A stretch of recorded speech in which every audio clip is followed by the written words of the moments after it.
दूसरे दिन की उस घटना के बाद पूरी फिल्म यूनिट के माहौल में एक अजीब सी बेचैनी फैल चुकी थी। बाहर से देखने पर सब कुछ सामान्य लग रहा था।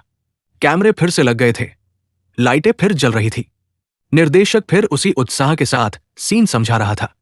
लेकिन हर किसी के मन में कहीं न कहीं एक डर बैठ गया था। कई तकनीशियन आपस में धीरे धीरे बातें कर रहे थे और कुछ पुराने कर्मचारी उन घटनाओं को सुनकर सिर हिला रहे थे, जैसे उन्हें पहले से ही अंदाजा था कि ऐसा कुछ हो सकता है। निर्देशक ने साफ कहा कि अगर हर छोटी बात को डर मानकर काम रोक दिया जाएगा तो फिल्म कभी पूरी नहीं होगी। इसलिए सबको अपना ध्यान सिर्फ काम पर रखना चाहिए। लेकिन यह कहना आसान था, क्योंकि जो लोग उस रात गलियारे में सुनी गई रोने की आवाज के गवाह थे, उनके लिए उस घटना को भूल पाना इतना आसान नहीं था। तीसरे दिन की शूटिंग रात में होनी थी। फिल्म के एक महत्वपूर्ण दृश्य के लिए महल के पीछे बने पुराने बगीचे जैसे सेट को तैयार किया गया था। उस जगह का माहौल पहले से ही थोड़ा डरावना लगता था, क्योंकि वहां बड़े बड़े नकली पेड़, टूटी हुई मूर्तियां और धुंध पैदा करने वाली मशीनें लगाई गई थी, ताकि दृश्य ज्यादा रहस्यमय लगे। जब रात गहराने लगी और चारों तरफ अंधेरा फैल गया, तब उस सेट की लाइटें जल उठीं और शूटिंग शुरू होने की तैयारी होने लगी।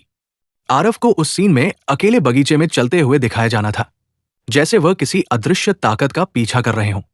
कैमरा तैयार था और निर्देशक ने संकेत दिया कि शूटिंग शुरू की जाए। आरव धीरे धीरे उस लंबे रास्ते पर चलने लगे, जिसके दोनों तरफ नकली पेड़ लगे थे। धुंध की वजह से दृश्य और भी रहस्यमय लग रहा था। कैमरा उनके पीछे पीछे चल रहा था और पूरा सेट बिल्कुल शांत था। अचानक चलते चलते आरव को ऐसा लगा जैसे उनके पीछे कोई और भी चल रहा हो। पहले उन्होंने सोचा कि शायद ये उनके भ्रम की वजह से हो रहा है, लेकिन कुछ ही क्षण बाद उन्हें साफ साफ कदमों की दूसरी आवाज सुनाई दी। उन्होंने धीरे से पीछे मुड़कर देखा, लेकिन वहां कोई नहीं था। निर्देशक ने दूर से आवाज लगाई कि सीन जारी रखें। आरव फिर आगे बढ़ने लगे, लेकिन इस बार उनके भीतर एक अजीब सा डर पैदा हो गया था। कुछ कदम आगे बढ़ते ही अचानक पास के एक पेड़ की शाखा तेजी से हिली, जैसे किसी ने उसे जोर से पकड़ा हो। कैमरे के सामने खड़े तकनीशियन भी चौंक गए। हवा बिल्कुल नहीं चल रही थी, फिर भी वो शाखा लगातार हिल रही थी। आरव ने फिर पीछे देखा और इस बार उनकी आंखें डर से फैल गई। धुंध के बीच उन्हें कुछ क्षण के लिए वही काली आकृति दिखाई दी जो उन्होंने होटल की बालकनी से देखी थी। वो आकृति पेड़ों के बीच खड़ी थी और धीरे धीरे उनकी ओर बढ़ रही थी। उसका शरीर किसी इंसान जैसा था, लेकिन उसका चेहरा साफ दिखाई नहीं दे रहा था। ऐसा लग रहा था जैसे उसका चेहरा पूरी तरह अंधेरे से बना हो। आरव ने घबराकर निर्देशक को आवाज लगाई, लेकिन इससे पहले कि कोई कुछ समझ पाता, अचानक पूरे सेट की लाइटें फिर से बुझ गई। चारों तरफ गहरा अंधेरा फैल गया। तकनीशियन टॉर्च जलाने लगे, लेकिन उसी पल हवा में एक बहुत ठंडी लहर महसूस हुई। ऐसा लग रहा था जैसे अचानक तापमान कई डिग्री नीचे गिर गया हो। अंधेरे के बीच वही दर्द भरी रोने की आवाज फिर सुनाई दी, लेकिन इस बार वो पहले से कहीं ज्यादा स्पष्ट थी। ऐसा लग रहा था जैसे कोई औरत बहुत पास खड़ी होकर रो रही हो। कुछ लोगों ने डर के मारे वही खड़े खड़े मंत्र पढ़ने शुरू कर दिए। कैमरा ऑपरेटर रोहित ने टॉर्च की रोशनी आगे डाली और उसी पल वो जोर से चीख पड़ा।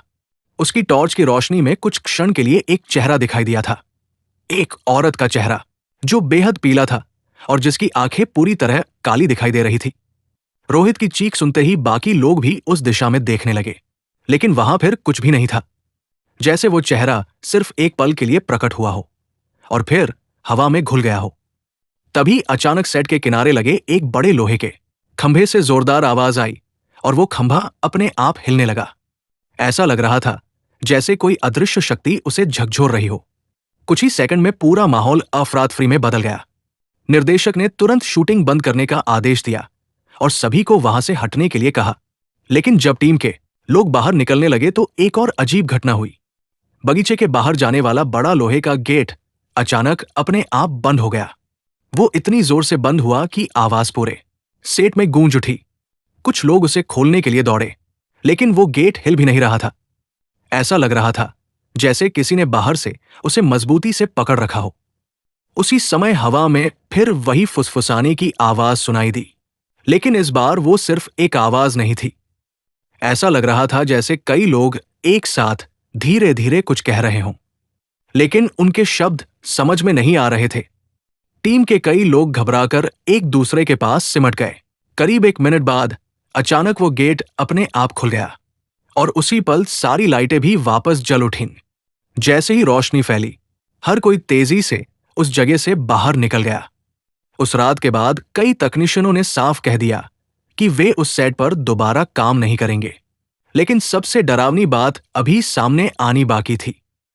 अगले दिन सुबह जब कैमरा विभाग ने पिछली रात की रिकॉर्डिंग चेक की, तो फुटेज में कुछ ऐसा दिखाई दिया जिसे देखकर पूरी टीम के होश उड़ गए, क्योंकि उस वीडियो में सिर्फ आरव अकेले नहीं चल रहे थे।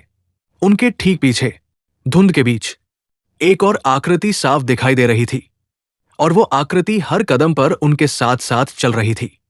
सुबह जब कैमरा विभाग ने पिछली रात की रिकॉर्डिंग को बड़े मॉनिटर पर चलाया, तो वहां मौजूद हर व्यक्ति के चेहरे पर एक अजीब सा तनाव साफ दिखाई दे रहा था।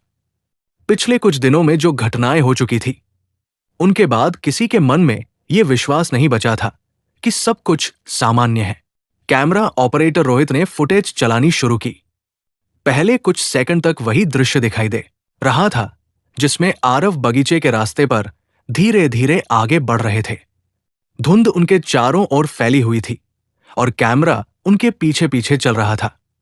सबकी नजरें स्क्रीन पर टिकी थी। फिर धीरे धीरे जब फुटेज आगे बढ़ी तो धुंध के भीतर कुछ हलचल सी दिखाई देने लगी। रोहित ने तुरंत वीडियो को धीमी गति में चलाया।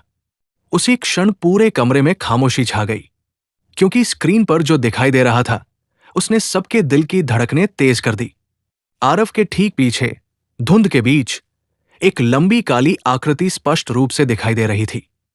वो आकृति किसी इंसान की तरह ही चल रही थी और हर कदम पर आरव के पीछे पीछे आगे बढ़ रही थी। लेकिन उसकी चाल में कुछ अजीब था, जैसे उसका शरीर जमीन को छुए बिना ही आगे बढ़ रहा हो। उसका चेहरा पूरी तरह अंधेरे में डूबा हुआ था, लेकिन उसकी आंखों की जगह दो धुंधली चमक दिखाई दे रही थी। कुछ सेकंड तक वो आकृति साफ नजर आती रही, फिर अचानक धुंध में गायब हो गई। कमरे में बैठे कई लोग डर के मारे एक दूसरे की तरफ देखने लगे। किसी ने धीरे से कहा कि ये कोई कैमरे की गड़बड़ी भी नहीं हो सकती, क्योंकि वीडियो में मौजूद हर चीज बिल्कुल साफ दिखाई दे रही थी। निर्देशक ने भी वो फुटेज देखी और कुछ पल के लिए चुप रह गया। उसने अपने जीवन में सैकड़ों फिल्में बनाई थी और कई अजीब घटनाएं देखी थी, लेकिन इस तरह की चीज उसने कभी नहीं देखी थी। उसने तुरंत फैसला किया कि शूटिंग कुछ समय के लिए रोक दी जाए और इस मामले को समझने की कोशिश की जाए। उसी दिन फिल्म सिटी के कुछ पुराने कर्मचारियों को बुलाया गया, जो कई सालों से वहां काम कर रहे थे। उनमें से एक बुजुर्ग कर्मचारी, जिसका नाम शंकर था, चुपचाप सबकी बातें सुनता रहा। जब उसे फुटेज दिखाई गई तो उसके चेहरे का रंग धीरे धीरे बदलने लगा। शंकर ने धीमी आवाज में कहा कि उसने पहले भी ऐसी घटनाओं के बारे में सुना है। उसने बताया कि बहुत साल पहले इस इलाके में एक पुराना किला हुआ करता था। कहा जाता है कि उस किले में एक सैनिक की पत्नी की रहस्यमयी मौत हुई थी। वो औरत अपने पति का इंतजार करते करते पागल हो गई थी और एक रात किले की छत से कूदकर मर गई थी। लोगों का मानना था कि उसकी आत्मा आज भी उस जगह पर भटकती है और जो भी उस इलाके में रात के समय आता है वो उसके सामने प्रकट हो जाती है। शंकर ने यह भी कहा कि कई साल पहले जब फिल्म सिटी का निर्माण हो रहा था, तब भी मजदूरों ने कई अजीब घटनाएं महसूस की थी, लेकिन किसी ने उन बातों को गंभीरता से नहीं लिया। ये कहानी सुनकर वहां मौजूद कई लोग और भी ज्यादा घबरा गए।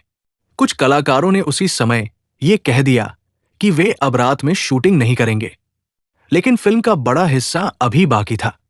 इसलिए निर्देशक ने हिम्मत करके फैसला किया कि शूटिंग दिन में जारी रखी जाएगी और रात के समय उस सेट को पूरी तरह बंद रखा जाएगा। अगले 2 दिन तक सब कुछ सामान्य रहा। दिन में शूटिंग होती रही और कोई अजीब घटना नहीं हुई। धीरे धीरे लोगों का डर थोड़ा कम होने लगा। लेकिन चौथे दिन की रात कुछ ऐसा हुआ जिसने उस पूरी टीम को हमेशा के लिए बदल दिया।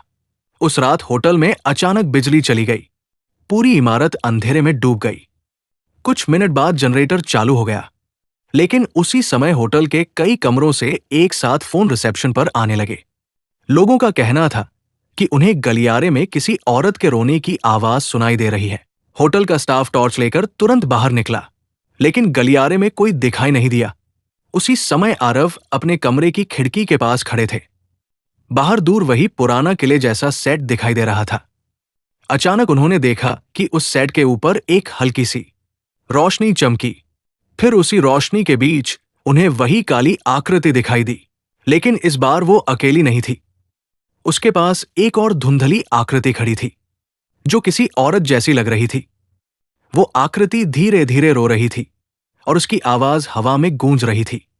अगले ही पल वह दोनों आकृतियां एक दूसरे के करीब आई और अचानक अंधेरे में गायब हो गई। उसी समय होटल की बिजली फिर से चली गई और पूरा इलाका कुछ क्षण के लिए बिल्कुल शांत हो गया।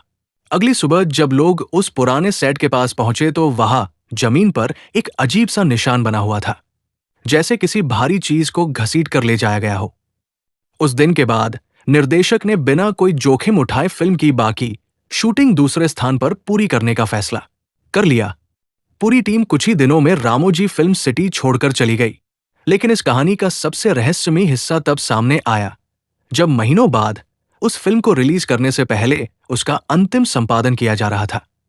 संपादन के दौरान एक दृश्य में कुछ सेकंड का ऐसा हिस्सा दिखाई दिया जो पहले किसी ने ध्यान से नहीं देखा था। उस दृश्य में महल के पीछे का वही बगीचा दिखाई दे रहा था। कैमरा धीरे धीरे घूम रहा था और अचानक फ्रेम के कोने में वही काली आकृति फिर से दिखाई दी।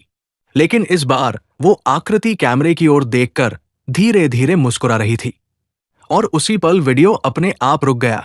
आज भी उस फिल्म की टीम के कई लोग ये मानते हैं कि रामोजी फिल्म सिटी में जो कुछ उन्होंने देखा और महसूस किया वो सिर्फ कल्पना नहीं था। शायद वहां सच में कोई ऐसी परछाई है जो रोशनी और कैमरों की दुनिया में भी अपनी मौजूदगी का एहसास करा देती है। अगर आपको ये रहस्यमयी और खौफनाक कहानी पसंद आई हो तो हमारे चैनल रात के राज को जरूर सब्सक्राइब कीजिए, वीडियो को लाइक और शेयर कीजिए ताकि ऐसी और डरावनी कहानियां आप तक पहुंचती रहें। और कमेंट करके जरूर बताइए कि आपको ये कहानी कैसी लगी और आप अगली बार किस टॉपिक पर एक नई डरावनी कहानी सुनना चाहते हैं। आपकी राय और सुझाव हमारे लिए बहुत महत्वपूर्ण है, इसलिए कमेंट करना बिल्कुल मत भूलिए, क्योंकि अगली कहानी शायद और भी ज्यादा रहस्यमयी और खौफनाक होने वाली है।